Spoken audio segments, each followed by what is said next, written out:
ចំពោះទី4កិច្ចដំណើរការអាជីវកម្មទទួលបញ្ចាំនិងទទួលប្រតិភោគដោយអនុប្រទានផ្នែកទី1កាតព្វកិច្ចរបស់អ្នកកាន់អាជ្ញាប័ណ្ណនិងអ្នកកាន់លិខិតអនុញ្ញាតប្រកបអាជីវកម្មអ្នកកាន់អាជ្ញាប័ណ្ណនិងអ្នកកាន់លិខិតអនុញ្ញាតប្រកបអាជីវកម្មមានកាតព្វកិច្ចដូចខាងក្រោមត្រូវទទួលខុសត្រូវចំពោះអតិថិជនដែលពាក់ព័ន្ធនឹងអាជីវកម្មរបស់ខ្លួនត្រូវមានស្លាកយាយហៅអាជីវកម្មនៅពីមុខកន្លែងធ្វើអាជីវកម្មហើយអាជ្ញាប័ណ្ណលិខិតអនុញ្ញាតប្រកបអាជីវកម្មត្រូវដាក់បង្ហាញនៅកន្លែងដែលងាយមើលឃើញត្រូវធ្វើអាជីវកម្មឲ្យបានត្រឹមត្រូវស្របតាមឈ្មោះអនុញ្ញាតប្រកបអាជីវកម្មអាសយដ្ឋានដែលបានបញ្ជាក់នៅក្នុងអាជ្ញាប័ណ្ណឬលិខិតត្រូវមានកិច្ចសន្យានិងសៀវភៅកត់ត្រាប្រតិបត្តិការអាជីវកម្មទទួលបញ្ចាំឬទទួលប្រតិភោគដោយអនុប្រទាននិងត្រូវថែរក្សាទុកដាក់ឲ្យបានល្អទម្រង់កិច្ចសន្យានិងសៀវភៅកត់ត្រាប្រតិបត្តិការអាជីវកម្មនឹងមានផ្ដល់ជូនដោយក្រសួងរាល់កិច្ចសន្យាដាក់បញ្ចាំឬដាក់ប្រតិភោគដោយអនុប្រទានត្រូវធ្វើឡើងជាល័យលក្ខណ៍អក្សរជាមួយអតិថិជនព្រមទាំងមានការបញ្ជាក់ឲ្យបានច្បាស់លាស់នៃព័ត៌មានអបអមរាលក្ខខណ្ឌរយៈពេលកិច្ចសន្យាដូចមានចែងក្នុងកថាខណ្ឌទី2នៃប្រការ16និងកាតព្វកិច្ចដែលតួភាគីបានព្រមព្រៀងគ្នាដោយមានការចុះហត្ថលេខាឬស្មានមេដៃទទួលស្គាល់ត្រឹមត្រូវដោយគួរភាគីនៃកិច្ចសន្យាត្រូវរក្សាទុកទ្រព្យបញ្ចាំនិងប្រតិភោគដោយអនុប្រទាននៅកន្លែងដែលមានសុវត្ថិភាពនិងមិនត្រូវយកទ្រព្យនោះទៅប្រើប្រាស់ឡើយត្រូវទទួលខុសត្រូវទាំងស្រុងចំពោះការខូចខាតឬបាត់បង់លើទ្រព្យបញ្ចាំឬទ្រព្យប្រតិភោគដោយអនុប្រទានកើតឡើងក្នុងអំឡុងពេលជាប់កិច្ចសន្យា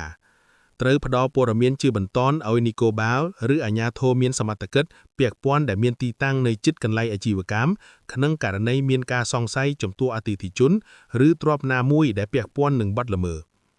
ត្រូវផ្ដល់ព័ត៌មានឬរាយការណ៍អំពីអត្តសញ្ញាណនៃអតិថិជននិងទ្រព្យសៀវភៅចុះបញ្ជីទ្រព្យជូនប៉ុស្តិ៍នគរបាលរដ្ឋាភិបាលឬអាជ្ញាធរមានសមត្ថកិច្ចពាក់ព័ន្ធដែលមានទីតាំងនៅជិតកន្លែងអាជីវកម្មក្នុងរយៈពេល7ថ្ងៃយ៉ាងយូរបន្ទាប់ពីកាលបរិច្ឆេទទទួលទ្រព្យបញ្ចាំនិងឬទ្រព្យប្រតិភោគដោយអនុប្រទាន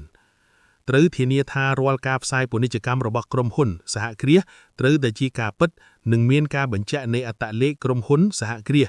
ត្រូវបិទផ្សាយថ្ងៃនិងវេលវេលាម៉ោងធ្វើការរបស់ខ្លួននៃមុខច្រកចេញចូលនៃកន្លែងអាជីវកម្មឲ្យបានត្រឹមត្រូវនិងមិនត្រូវមានប្រតិបត្តិការទទួលបញ្ចាំឬទទួលប្រតិភោគដោយអនុប្រទាននិងប្រមូលការប្រាស់លើយក្រៅពីថ្ងៃឬម៉ោងដែលបានប្រកាសបិទបន្ទធ្វើការត្រូវផ្ដល់របាយការណ៍ឲ្យបានទៀងទាត់រួចមានចែងក្នុងប្រការ29នៃប្រកាសនេះដោយត្រូវបញ្ជាក់ថាពិតជាត្រឹមត្រូវដោយនាយកក្រុមហ៊ុនសហគ្រាសត្រូវបំពេញកាតព្វកិច្ចពន្ធដារឲ្យបានត្រឹមត្រូវដោយមានចែងក្នុងច្បាប់ស្តីពីសារពើពន្ធ